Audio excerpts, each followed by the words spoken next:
బందర్లాక్ చూస్తున్నాం. బందర్లాక్ ఏరియా దూరుతాడు అబ్బాయి. బందర్లాక్ రాబోయేది బస్ స్టాండ్. తెనాలి విజయవాడ ప్రయాణంలో ఈరోజు తెనాలి విజయవాడ తెనాలి తిప్పలకట్ట ప్రయాణించిన ప్రయాణికులందరికీ ధన్యవాదాలు. విజయవాడ నుంచి తెనాలి బయలుదేరిన తర్వాత 6:10కి తిప్పలకట్టగా ఈ బస్సు బయలుదేరాలి. ప్రస్తుతం విజయవాడలో ప్రయాణం చేస్తుంది. 5:15 నిమిషాలు ప్రస్తుతం. ఇంకా బస్ స్టాండ్ చేరడానికి ఒక 5 నిమిషాలు పట్టుద్ది.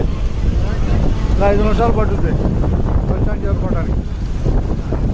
ధన్యవాదాలు అందరికీ.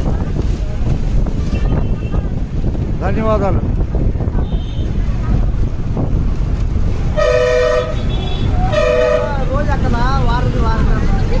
ఈ అబ్బాయి కొత్త అమ్మాయిలు ఎవరు కొత్త వాళ్ళు కాబట్టి అడిగేది వెళ్ళిపోద్దు కానీ తప్పదు.